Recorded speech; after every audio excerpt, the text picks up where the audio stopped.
Story king में आपका स्वागत है। नए नए वीडियो देखने के लिए चैनल को अभी सब्सक्राइब करें। पाप के फल से नहीं बच सकते, पाप से ही बचें। प्राय सभी धर्मों में सामान्य रूप में मिलती है कि कुछ अनुष्ठानों और आडंबरों का पालन करने से मानव को अपने पापों से मुक्ति या क्षमा मिल सकती है।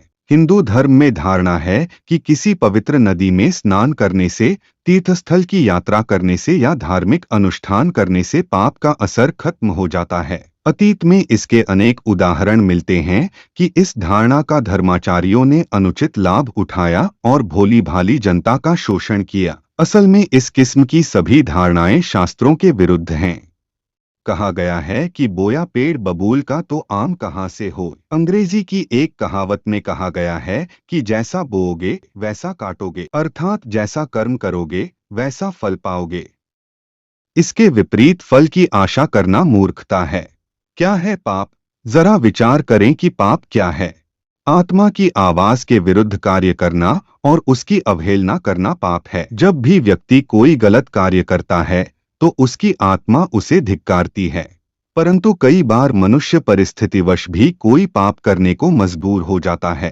अगर आरंभ में उसे पाप के कारण कोई अच्छा फल जैसे प्रचुर धन मिल जाए तो उसे प्रसन्नता होती है, पर कुछ समय बाद वह उस पाप के गर्त में गहरे धंस जाता है और उसका दुष्परिणाम भुगतता है। जब किसी कार्य के करने से पहले या करते समय भय, लज्जा, शंका होती हो तो निश्चय ही उसमें पाप का कोई अंश होता है, अत वह काम नहीं करना चाहिए। पापों के प्रकार।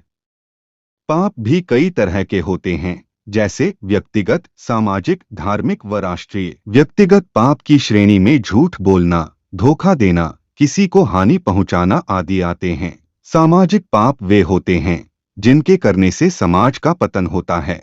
समाज में अविश्वास और अंधविश्वास फैलाकर समाज को हानि पहुंचाना इसी तरह का पाप है।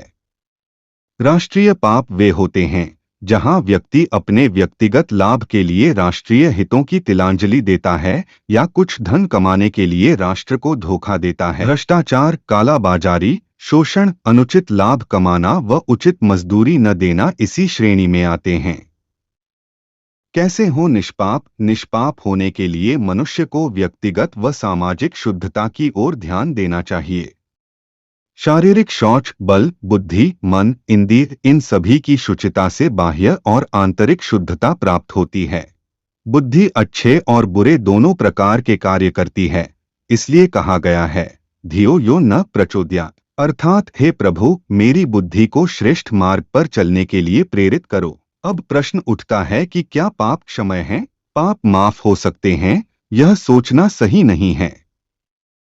शास्त्रों में लिखा है कि अच्छे और बुरे सभी कर्मों का फल मनुष्य को अवश्य भोगना पड़ता है। पाप का परिणाम कभी भी टल नहीं सकता और वह सदा दुखद होता है, यह भी निश्चित है। पाप करने वाला यह समझता है कि उसका पाप वहीं समाप्त हो गया, पर यह इंसान की भूल है। पाप का परिणाम देरसबेर हमारे सामने दुख व अकल्याण के रूप में अवश्य आता है। पाप से बचें, पाप के परिणाम से तो नहीं, पर पाप से अवश्य बचा जा सकता है। पापों से बचने के लिए जरूरी है कि हम प्रतिदिन यह आत्मनिरीक्षण करें कि आज कौन सा ऐसा काम किया जो नहीं करना चाहिए था। साथ ही यह प्रण भी किया जाए कि भविष्य में ऐसा कार्य नहीं होने पाएगा।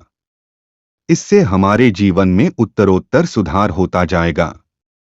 यह आत्मग्लानि की भावना जिन मनुष्यों के जीवन में उत्पन्न हो जाती है वे बहुत भाग्यशाली होते हैं और वे मनुष्यत्व से देवत्व की ओर बढ़ते जाते हैं।